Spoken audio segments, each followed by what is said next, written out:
Oh, yeah, I'm having class. I thought I had it open. Okay. I'll shut it back. Yeah. All right.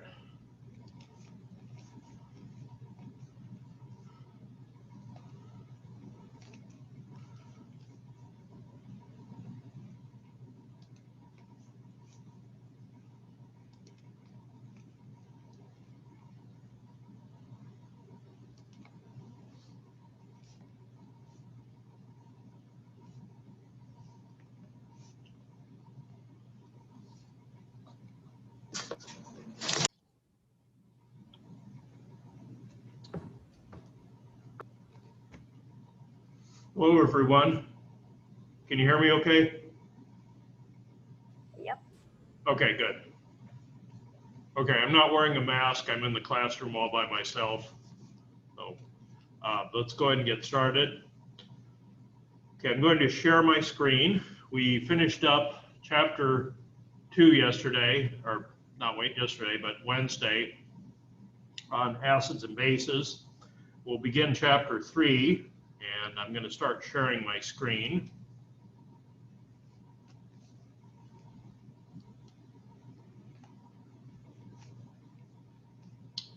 And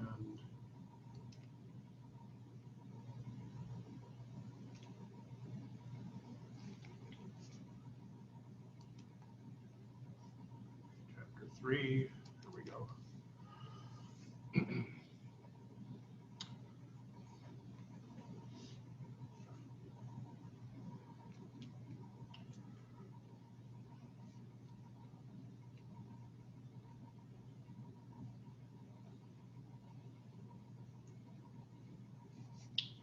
Okay, so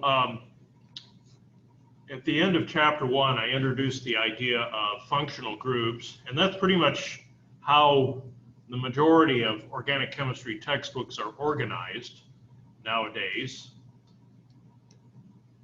There have been a few innovations. I don't think they really have been that successful. Okay, it looks like I've got 2 copies running here. Let me just go ahead.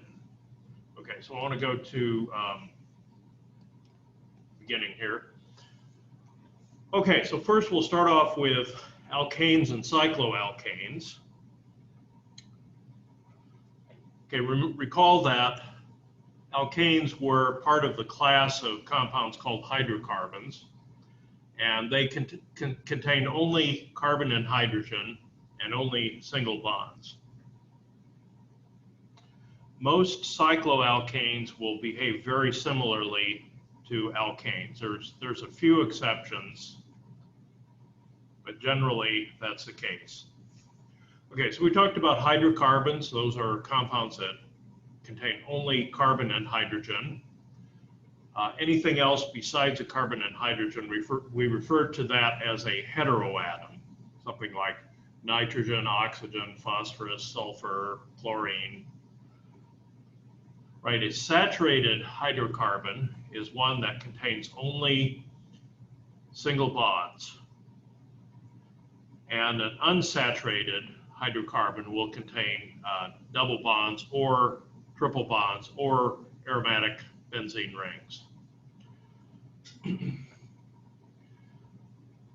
In terms of fats and oils, the term saturated and unsaturated refers to exactly that. A saturated fat has very few carbon-carbon double bonds, whereas a saturated fat, an unsaturated fat, has a greater number of carbon-carbon double bonds, and a polyunsaturated fat often has multiple double bonds per chain. Okay, so we're going to look at alkanes in this chapter. Aliphatic hydrocarbons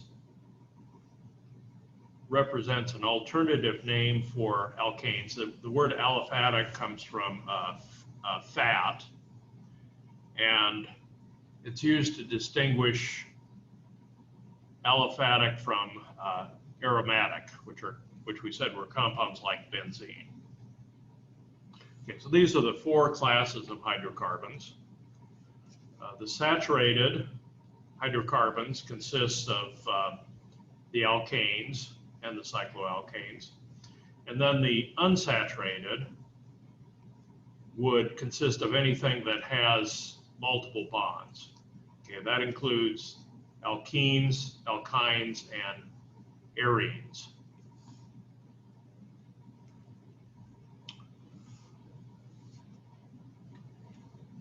In an alkane, the carbon atoms have a tetrahedral geometry. We say that the carbons are sp3 hybridized. Okay, there's a direct correspondence between tetrahedral and sp3. And all the bond angles are approximately 109.5. Okay, in methane, they are 109.5. But in a hydrocarbon such as this, we've got 3 bond angles that are identical and then one that's different. Okay, notice the zigzag arrangement of carbon atoms. Okay, and this is why we draw a zigzag when we're doing a line angle formula.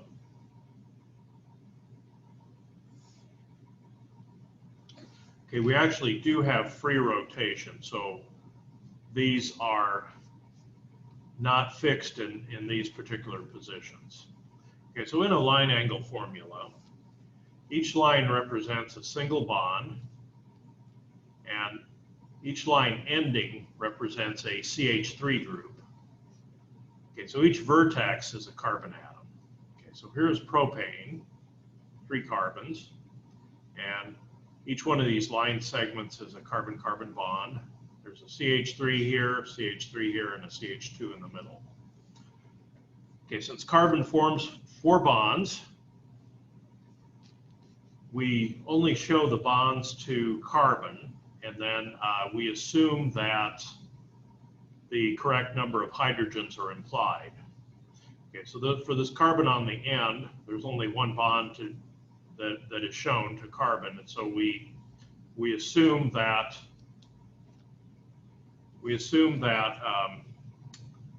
the remaining bonds are to hydrogens. Okay, so CH4 is called methane. CH3 is ethane. This is propane, butane, and then 5 carbons is pentane. All right, so here are the first 20 straight chain alkanes. And you'll be expected to know the names of the first 10. Okay, so we've got methane, ethane, propane, butane, and then these remaining alkanes are based on Greek prefixes, penta meaning 5, hexa 6, and so on. Heptane, octane, nonane, and decane. Alkanes have hydrogen and carbon in the ratio of 2n plus 2 to n. Okay, so if we had 40 carbons and no rings or double bonds, we would have 82 hydrogens. Okay, this is actually very useful in the laboratory. When we do an elemental analysis, if the ratio of hydrogen to carbon is less than 2n plus 2 to n, then we know we have rings and or double bonds. Okay, n is just some positive integer.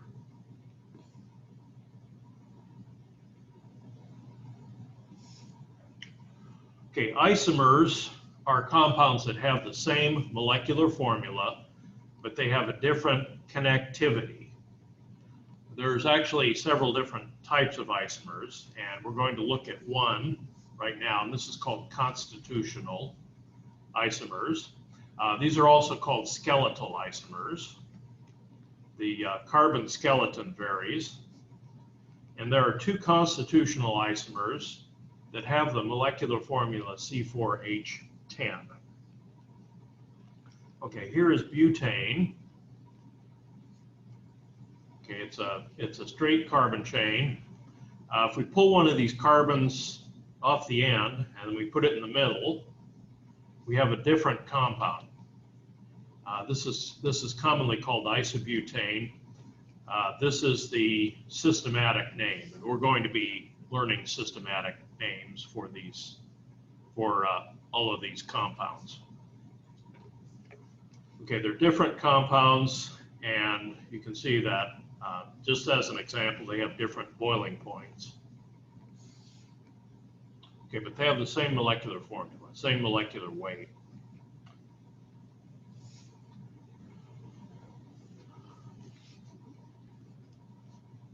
Okay, for methane, ethane, and propane, there's only one possible structure. That's 1, 2, and 3 carbons. We saw that for 4 carbons, there are 2 possible structures. That was the previous slide. For 5 carbons, there are 3 constitutional isomers. For 10 carbons, there are actually 75 different constitutional isomers.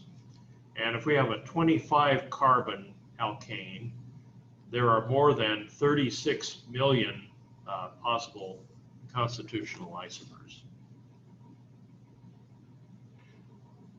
Okay, and you can see already that a common system of nomenclature would be very cumbersome, and so so we're going to be talking about a systematic method.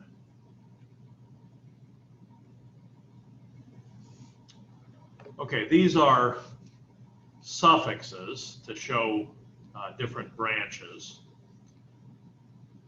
And these actually, you'll see, will correspond to the names of the alkanes. Okay, so we've got meth, eth, pro, but, pent, and so on. Okay, and we'll see how that applies shortly. Okay, so the IUPAC is an organization that is based in Geneva, Switzerland, and the name stands for the International Union of Pure and Applied Chemistry. IUPAC does several things.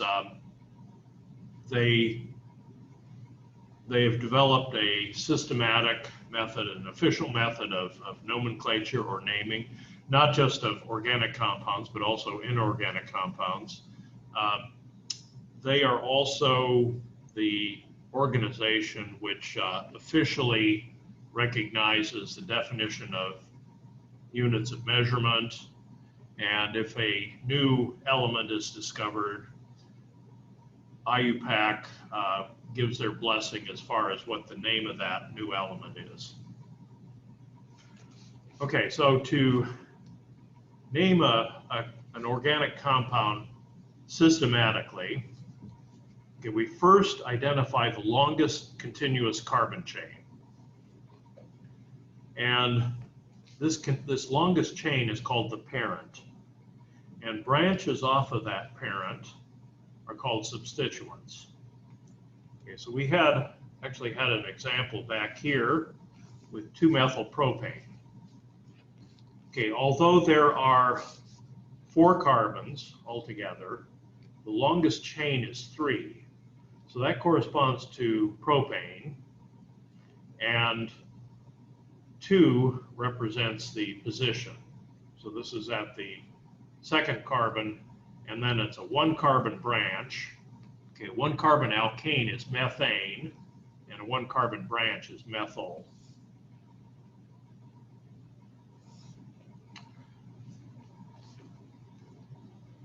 Okay, so CH4, okay, if we take away a hydrogen and that leaves CH3, and then we connect that to the main chain, that's a methyl substituent. CH3CH2 is an ethyl substituent. Okay, so here we have a compound called 4-methyl octane.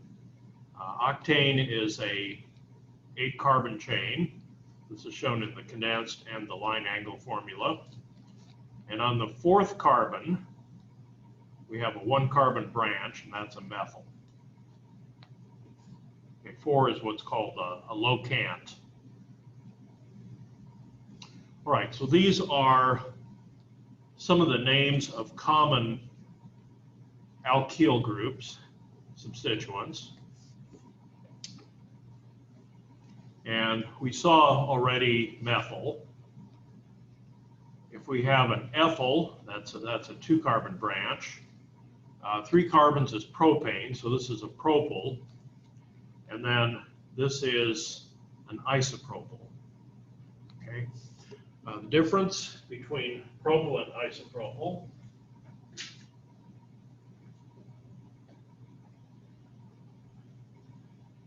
Let me move over this way a little bit.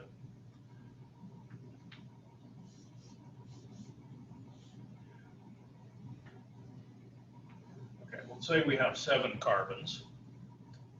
That would be heptane.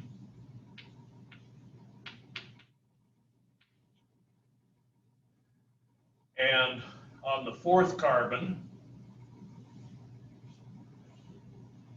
we've got 3 carbons, so this is propyl. This is 4-propyl heptane. And we usually don't leave a space, just we write it as all one word. Okay, so what's the difference between propyl and isopropyl? Again, I'll show heptane.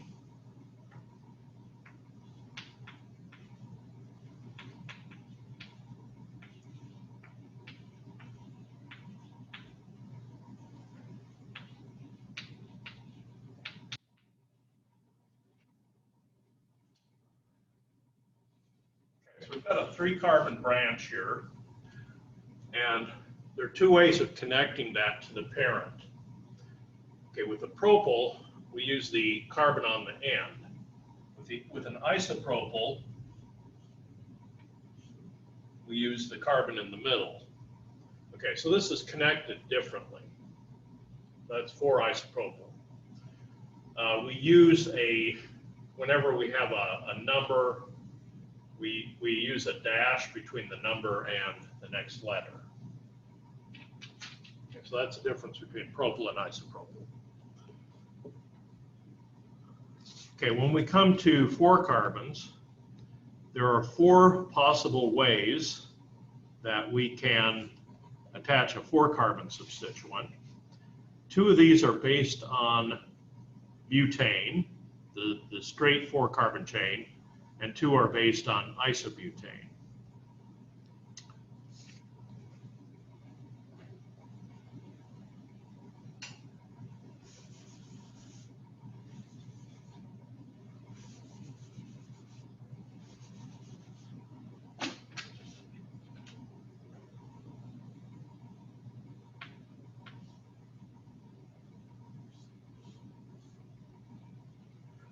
Okay, so here's a straight 4-carbon chain. Okay, so this would be 4-butyl. Sometimes it's called N-butyl for emphasis, using a lowercase n. N stands for normal. Don't use a capital N because that means nitrogen. This is 4-butyl heptane. All right, the other way that we can connect a straight 4-carbon chain, instead of using the first carbon, let's use the second carbon.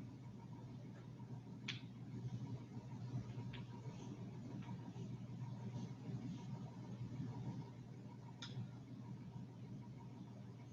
many carbons there. Okay.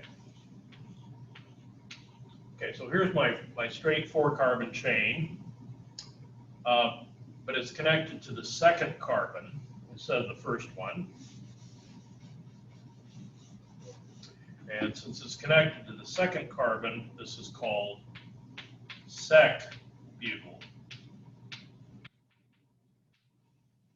or sec-butyl heptane.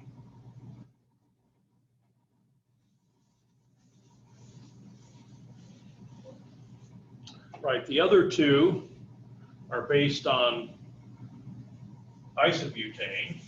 Okay, remember isobutane was the branched isomer. And again, I'll draw a 7-carbon parent. Okay, so there's two ways of connecting this isobutane. We can connect it via one of the carbons on the end or the one in the middle.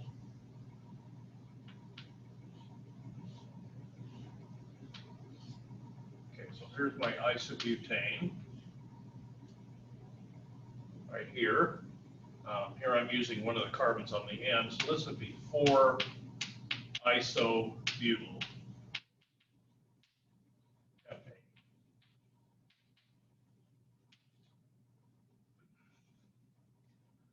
This is like this is like isopropyl, but then it has another CH2 between it and the parent. So that's isobutyl.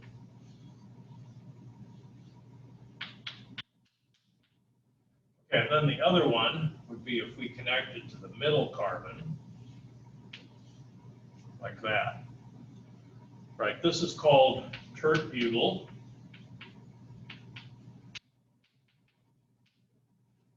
4-tert-butyl heptane. It's also called T-butyl.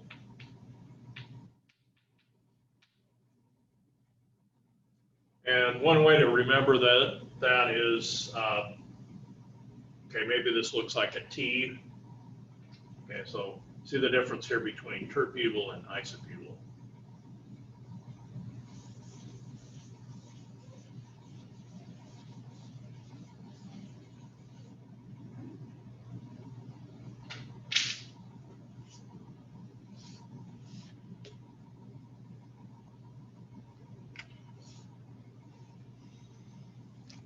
Okay, so the name of an alkane with an unbranched chain consists of a prefix and the suffix ane.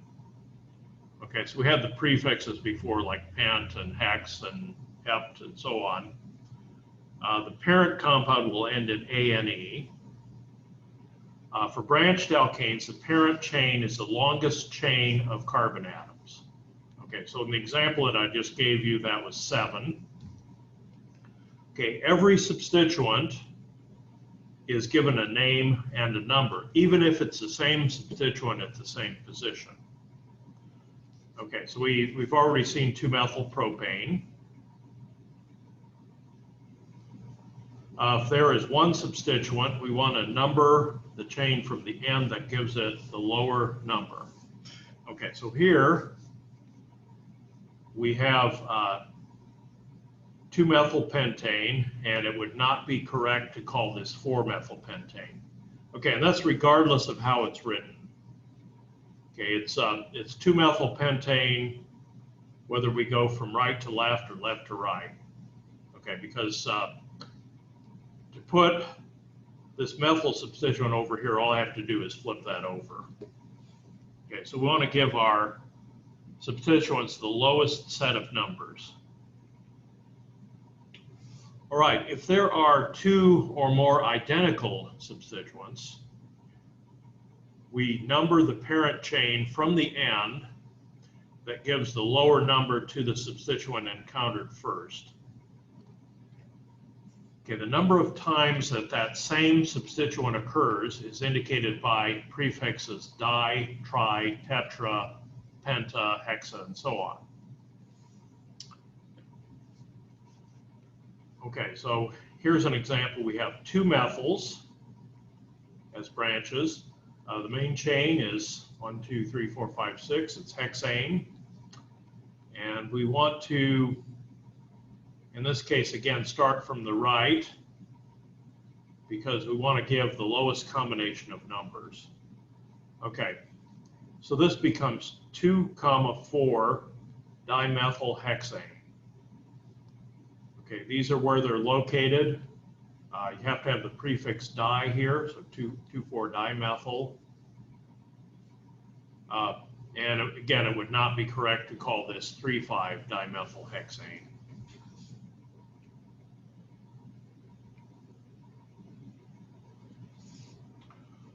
Okay, if there are two or more different substituents, okay, we would list them in alphabetical order. Okay, we number from the end of the chain that gives the substituent encountered first, the lower number. Okay, so this is a 2-carbon branch, that's an ethyl. This is a methyl, and the correct name would be 3-ethyl 5-methyl heptane. Okay, ethyl comes first in the alphabet, so we list that first. Now, ethyl may not necessarily have the lower number, but we number wherever it occurs. In this case, it does. Okay, so this would be an incorrect name because we haven't used the lowest set of numbers. Okay, the prefixes di, tri, tetra, etc. are not included in alphabetization. ISO actually is included. Prefixes such as sec, like in sec-butyl, or tert, as in tert-butyl, are also not included in alphabetization. Okay, so this would be 4-ethyl. Okay, 1, 2, 3, 4. 4-ethyl, and then 2,2-dimethyl hexane. Okay, we list the ethyl first.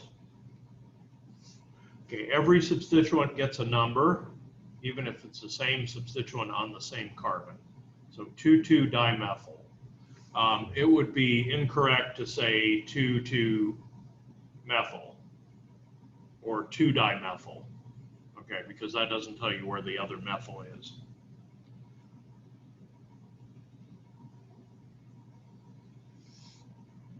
Okay, this is going to be important, especially when we talk about other functional groups and predicting their reactivity. Okay, we can classify carbons according to the number of carbons directly bonded to them. Okay, well, first of all, we have methyl. We have methane, which has no other carbons. And then we have primary carbons. And primary carbons are those carbons that are directly bonded to one other carbon. Secondary carbons are those that are directly bonded to 2 other carbons. Tertiary are bonded to 3 other carbons, and quaternary are bonded to 4 other carbons. Okay, so in this example, this is 2,2,4-trimethylpentane.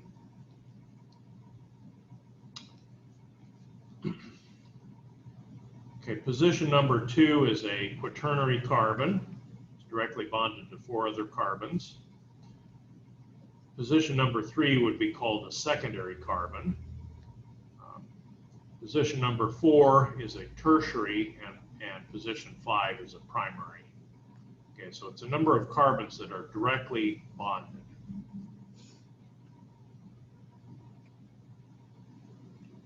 Okay, next we'll consider cycloalkanes.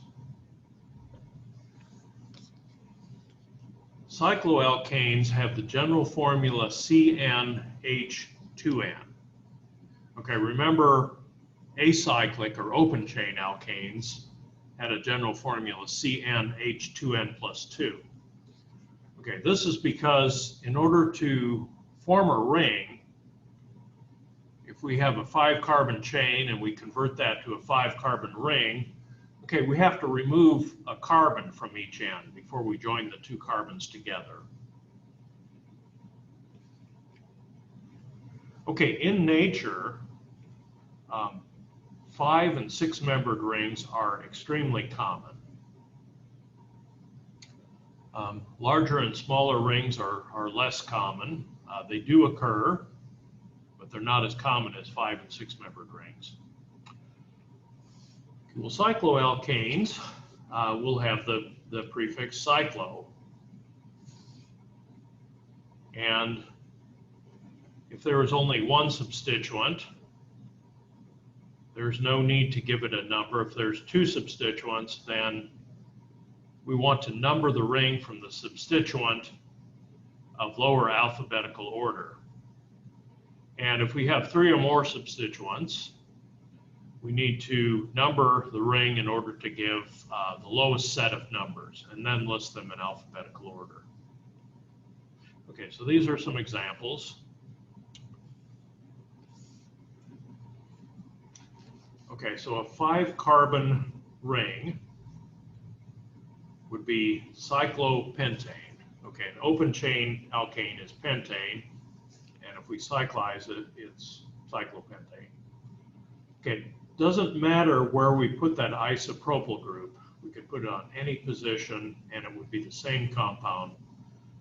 Okay, so you don't need a number here. So isopropyl cyclopentane is an unambiguous name.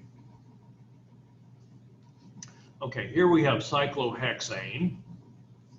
Hexane is a 6-carbon alkane. And if we make a ring, it becomes cyclohexane. Okay, this is a tert-butyl group. It's 4 carbons. It sort of looks like a T, a crooked T. And then at the 4th position, we have a methyl. So 1 tert-butyl, 4-methyl cyclohexane. And tert is not included in the alphabetization. Okay, so this is in catalogs or reference books, you'd find tert-butyl under the B's. Okay, the next one, this is 1-isobutyl 2-methyl cyclohexane. Okay, isobutyl, okay, you can see some resemblance here to isopropyl on the end, and then it has this extra CH2.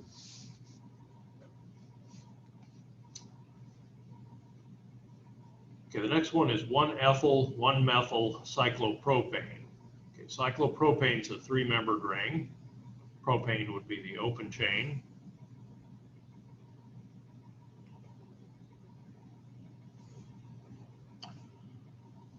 Okay, so a prefix tells us the number of carbon atoms in the parent. An infix tells us the nature of carbon-carbon bonds. Okay, a prefix is at the beginning, a suffix is at the end, and then an infix is somewhere in the middle.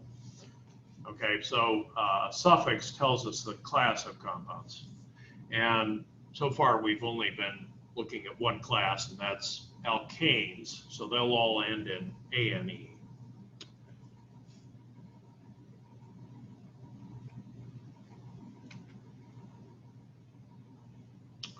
I'm going to skip over this. Well, I'll just mention it briefly because we're going to look at each one of these in detail as we come to that particular functional group. Okay, so these are examples of suffixes and infixes. Okay, for example, an -ol indicates an alcohol, an -one indicates a ketone, and so on.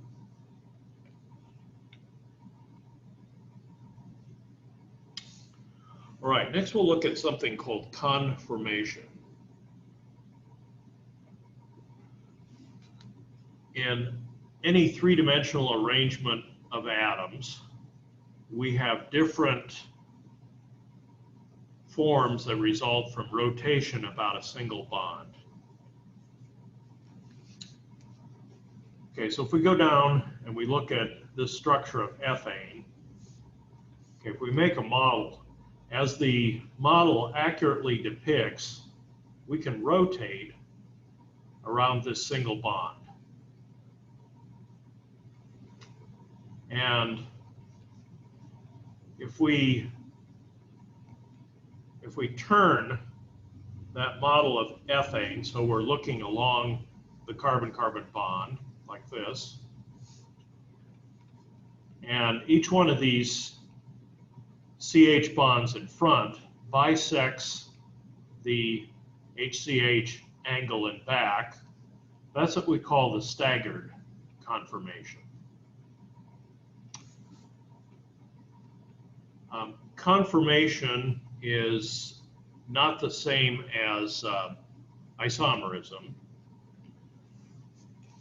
Okay, because this freely rotates at room temperature, and you can't necessarily isolate this staggered conformation. In fact, you can't isolate it. You can't isolate it from the other conformations. All right, this is what's called a Newman projection. And in the Newman projection, we draw a circle. Okay, we've rotated this so we're looking directly along that carbon-carbon bond. And for the carbon in front, we start from the center of the circle. And from the carbon in back, we start from the outside edge of the circle. Okay, in the staggered conformation, the hydrogens in front and in back are as far apart as possible. Okay, since electron pairs repel, okay, that means that this is the lowest energy conformation.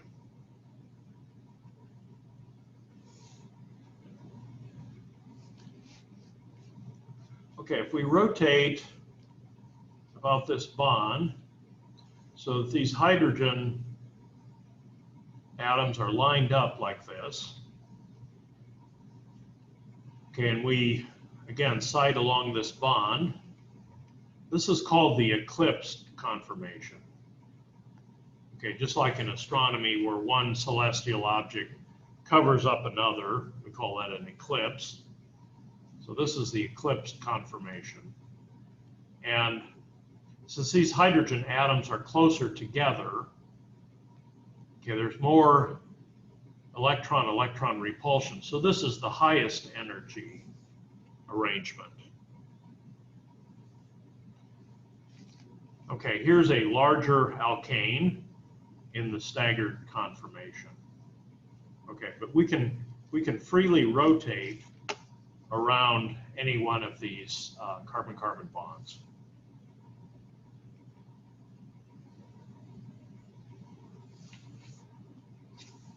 Torsional strain is strain that arises when non-bonded atoms separated by 3 bonds are forced from a staggered conformation to an eclipsed conformation. Right, this is also called eclipsed interaction strain. Okay, so the difference in energy between the staggered and eclipsed ethane is approximately 12.6 kJs per mole. Okay, so the electron-electron repulsion between these hydrogen atoms, that's what we refer to as torsional strain.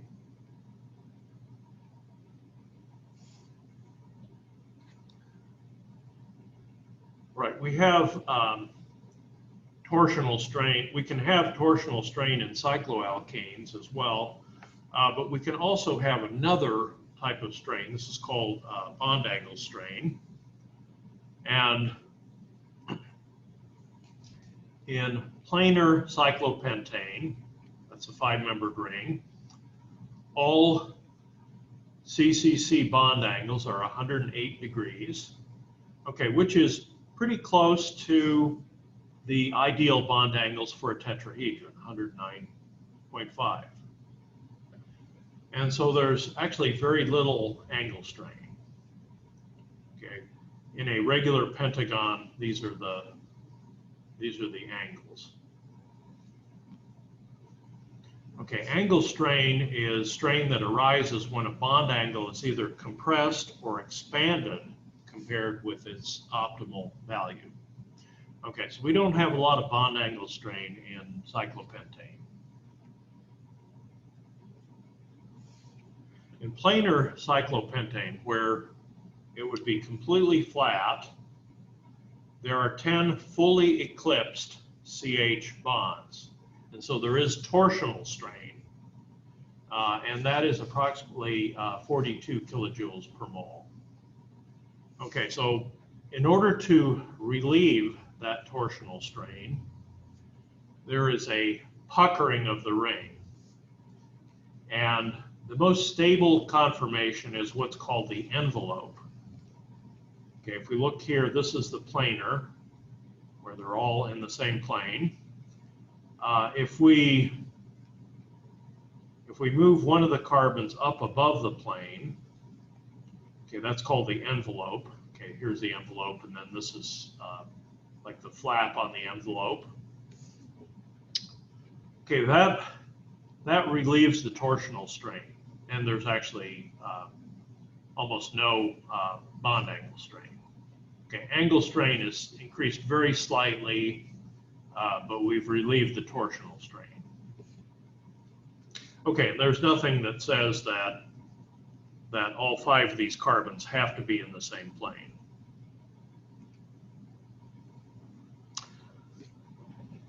Okay, we're almost to the end, so I have just a couple more here. Okay, in cyclohexane, the 6-membered ring, it's actually very unstable to have all 6 of those in the same plane. We've got tetrahedral carbons. The ideal bond angles are 109.5. For regular hexagon, the angles are 120.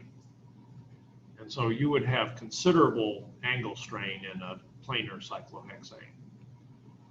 The most stable conformation is this one that's called the chair. Okay, we start with our planar cyclohexane, and then we move this carbon down and we move this carbon up. Okay, so this is the back of the chair, the seat, and then this is the footrest.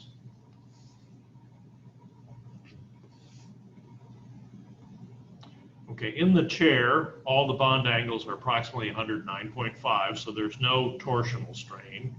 All of the carbons are staggered, and there's very little angle strain.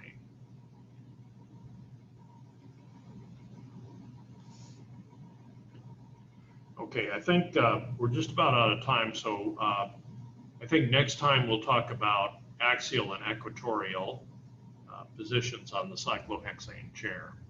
Okay, so I'm going to go ahead and end this meeting.